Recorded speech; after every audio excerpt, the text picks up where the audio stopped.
Israel wants an apology from a 22-year-old American student, and then the government will reconsider deporting her.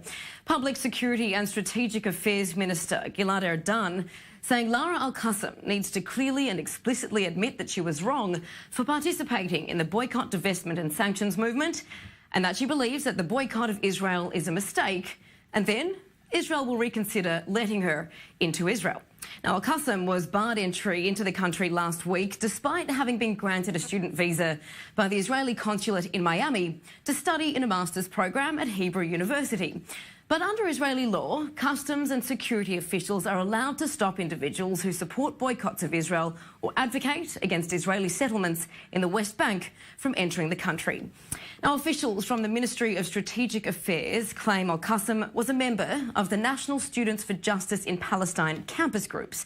Now, to talk about this story in depth, I'm joined in studio by former Director of Peace Now, Yariv Oppenheimer, and attorney and senior editor at Honest Reporting, Daniel Pomerantz. Gentlemen, always a pleasure. Thank you, Tracy. Daniel, we'll get you to get us up to speed with some of these details. Erdan is saying that there's a lot of fake news around this story. First of all, he's now set out to set the record straight. We'll dive into that in just a minute. But first of all, talk us through how, from your perspective as a media monitor, the story's been covered or misrepresented. Well, the law first came into being in March of 2017, and the idea really was to stop people who are ringleaders from organizations that really wish harm to Israel. And that's not the way it's being applied right now. And we'll get into that in a moment. But what actually happened here was that she was stopped at the airport and decided rather than to be deported and go back to the United States, she would attempt to appeal. And during that appeal, she hasn't been able to enter for 7 days.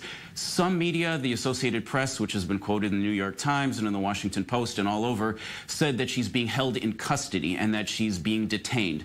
The truth is, when you talk about custody and detention, that means you can't leave. Nobody's holding her anywhere. She can leave to anywhere in the world. She simply isn't able to get into Israel. Now, whether that's right or not is a whole other topic of discussion, but we should at least be having the right discussion. All right, so if that's the premise, and let's have the right discussion as to whether that should be allowed or not. There's, of course, an original policy about not letting people into the country that are part of movements that seek its destruction. What do you make of that, Yariv? I think that in the first place, the law that it's pretty new, that was legislated, is totally false, because a state cannot get into the minds of the people and to think, to try to read their thoughts, and according to that, to stop people from getting in. The only reason, the only reasonable reason that a democratic state will prevent people to come into the state should be security risk, terrorist suspicion, and Erdan is using some the words concrete... Israel's destruction. Is that accurate? No, people can speak out loud about whatever they want, as long as they are not part of a terrorist organization. So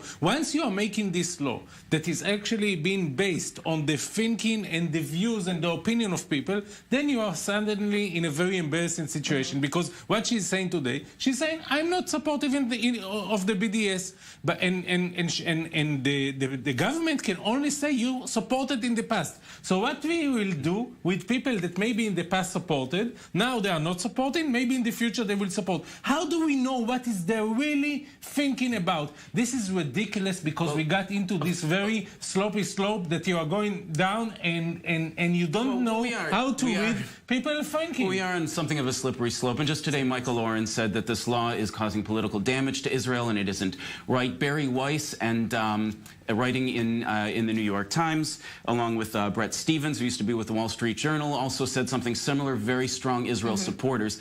Now, when the law was first passed, there was a certain logic to it, one that I don't think applies to someone like Lara.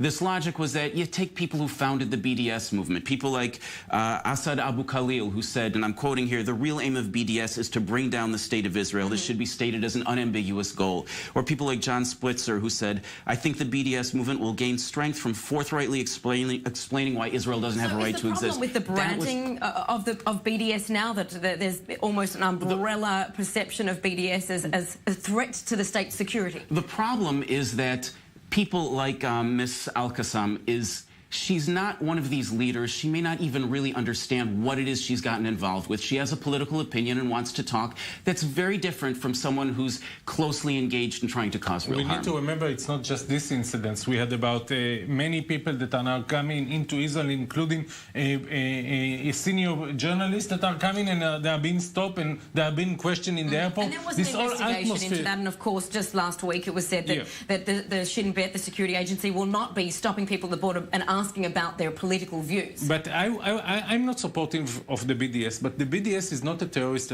organization. It's about people that their minds is that Israel as a Jewish state should not exist. It should be just a democratic state like any other. They have the right to think like that, and we need to challenge them with our argument, not with our force.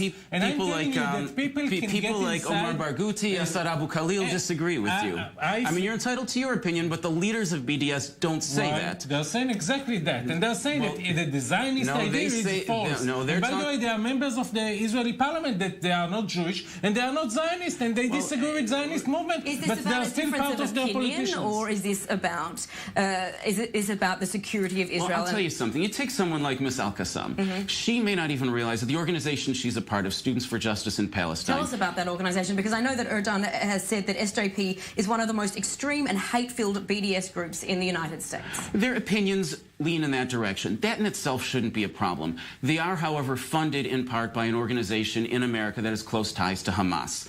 Now, I'm sure Ms. Al-Qassam doesn't even know that, and if she does, she may not realize what that really means. But the problem is the leaders of these organizations are manipulating young people, getting them involved with something when they're not even letting them understand what it is they're involved with, and then sending them off to unfamiliar situations. When the young people abroad see the pictures coming out of Gaza and from the West Bank for many years about the occupation of Israel, of the Palestinian people, they don't need any other people to show them. They understand by themselves. And when we don't have an answer, what we will say is to block the border and to say no one can get inside as long as they are supported not only in the state of Israel, also the settlements. You know that according to the law, maybe I'm an Israeli. If I was an Israeli, I would stop in the border. Because I'm against the Yariv, we're not actually disagreeing. We're not actually disagreeing. I'm not saying that she should be stopped at the border. She should absolutely come in. I'm saying that there's a problem in America and in Israel, but particularly in America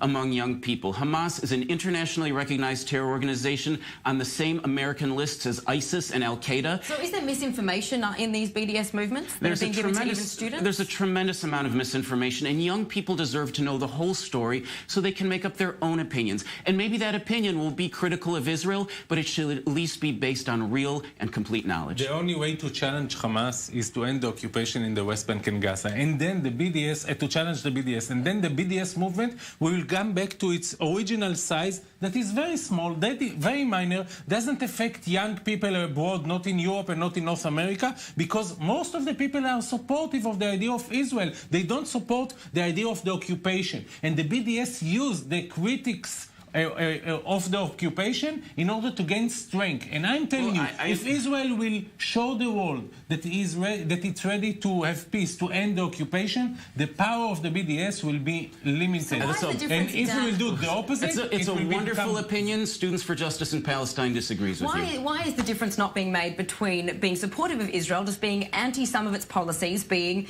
the occupation, and being the settlement expansion in the West Bank? Well, for example, an organization like Students for Justice in Palestine is able to get money from Hamas-linked organizations by taking positions that Hamas finds likable. I urge you to call the FBI and to give them the materials that you are saying. Because actually, what I'm saying was exposed by the New York Times. This came from the United States Treasury. Excuse me, this came from the there was an investigation by the United States Treasury Department. It was published in today's New York Times. And what was the result of the investigation? People were arrested? If yes, so maybe it's a terrorist. All I say is don't take my word for it. Don't take your Reeves' word for it. Read today's New York Times, an article by Brett Stevens and Barry Weiss. I'm going to have to stop you there now. Erdogan has said that BDS is seeking to undermine academic freedom. Of course, we know that Ms. Al-Qassam was coming here to study at the Hebrew University. We're having the conversations, though, here in studio on Perspective. Of course, we'll continue to unpack this.